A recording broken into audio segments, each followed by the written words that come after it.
कहानी शुरू होती है एक ऑस्ट्रेलिया के स्कूल से, जहां पर हम जेनी नाम की लड़की को देखते हैं। जेनी के साथ उसका छोटा भाई भी पढ़ाई करता है।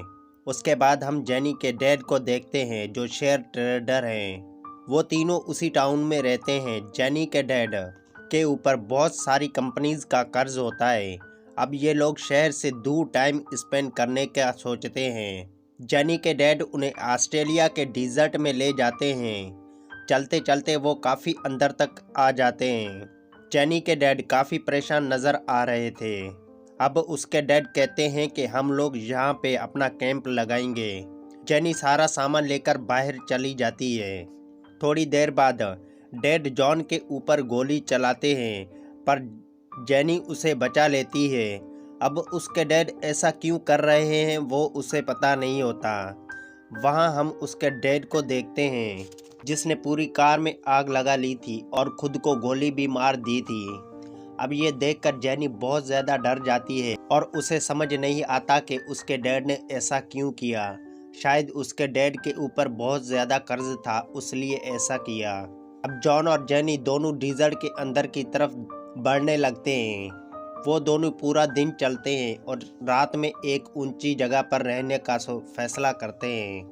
अब वो बचा हुआ खाना खा लेते हैं और सो जाते हैं। सुबह होती है और वो दोनों फिर से चलने लगते हैं। चलते चलते जेनी की हालत खराब हो रही थी। जॉन भी अब चल नहीं पा रहा था, पानी ना मिलने की वजह से। जिसके बाद वो अपने भाई को कंधे पर बिठा के फिर से चलने लगती है। कुछ देर बाद उसे एक पेड़ दिखाई देता है जिसके नीचे घास उगी हुई होती है। वो दोनों फौरन वहाँ जाते हैं और उन्हें पानी मिल जाता है, साथ में फल भी खाने को मिल जाते हैं। अब इन्हें यहाँ 2 दिन गुजर जाते हैं पर यहाँ कोई नहीं आता।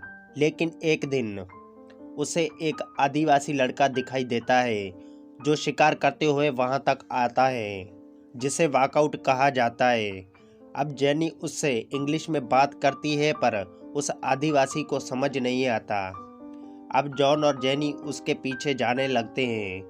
चलते चलते वो आदिवासी एक हिरन को मार गिराता है और अपने खाने का इंतज़ाम कर लेता है।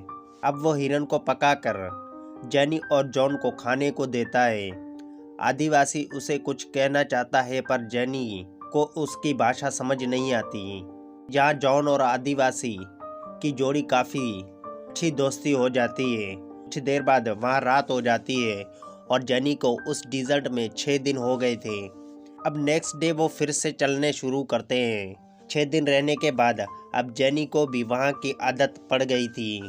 कुछ दूर जाने के बाद जेनी को एक घर दिखाई देता है। जेनी भागते हुए वहाँ आती है पर अब उस घर में कोई नहीं होता। उसे लगता था कि शायद यहाँ कोई रहता है।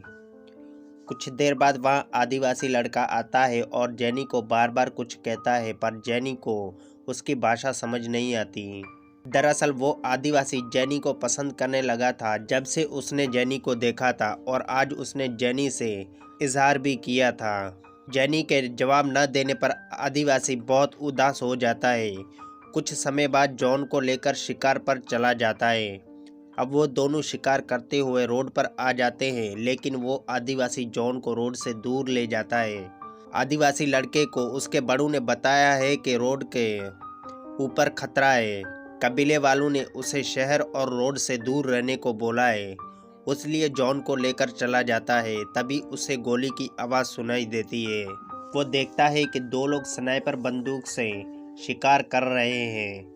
शिकार करने के बाद वो जानवर को लेकर नहीं जाते और वहीं सड़ने के लिए छोड़ देते हैं, क्योंकि वो शौक से शिकार करते हैं। आदिवासी ये सोचता है कि क्या वो एक अच्छा शिकारी वॉकआउट नहीं बन पाया। वो उस बंदूक को समझ नहीं पा रहा था असल में वो क्या चीज़ है जो मेरे पास नहीं है। और थोड़ी देर बाद वो मरी हुई भैंसों को राख अपने जिस्म पर लगा लेता है और जेनी के सामने डांस करने लगता है। उस कबीले का कल्चर होता है कि अगर तुम्हें सामने वाले को बताना है कि तुम उसे पसंद करते हो तो इस तरह से डांस करनी होगी। जेनी उसे डांस करते हुए डर जाती है। वो आदिवासी सुबह से दोपहर और दोपहर से शाम तक डांस करता रहता है, लेकिन वो रुकता नहीं। वो तब तक डांस करता रहेगा जब तक जैनी उसके साथ डांस नहीं करेगी। लेकिन उसकी बात जैनी को समझ नहीं पा रही थी कि वो ऐसे क्यों कर रहा है। अब जैनी जॉन को कहती है कि कल सुबह हम यहाँ से चले जाएंगे। तब जॉन उसे कहता है कि वो उसी रोड से जाएंगे। तो जैनी कहती है कि कौन सा रोड। जॉन उसे बताता है कि मैं और आदिवासी के साथ घूमने गया था तो मैंने वहाँ एक रोड देखा था। जैनी सोचती है कि उस आदिवासी ने उसे उस रोड के बारे में नहीं बताया। अब जॉन और जैनी दोनों सो जाते हैं, लेकिन आदिवासी अभी भी डांस कर रहा होता है। अब सुबह होती है, दोनों तैयार होकर निकलने लगते हैं। जैनी को वो लड़का नहीं दिखाई देता। जैनी सोचती है कि शायद वो अपने कबीलू वालों के पास चला गया होगा। लेकिन थोड़ी दूर घर से बाहर उसकी लटकी हुई लाश मिलती है। जैनी ये देखकर घबरा जाती है कि इसने ऐसा क्यों किया। अब वो आगे बढ़ जाते हैं, पर जैनी को ये समझ नहीं आता कि उसने ऐसा क्यों किया, क्योंकि वो एक अच्छा शिकारी न बन सका उसलिए, या जैनी ने उसका प्रपोजल एक्सेप्ट नहीं किया उसलिए। आपको क्या लगता है, हमें कमेंट में ज़रूर बताएं। अब जैनी शहर तक पहुंच जाती है, पर उसके जहन में हमेशा ये रहता है कि उसने अपनी जान क्यों ली। उसी के साथ ये मूवी यहीं ख़त्म हो जाती है।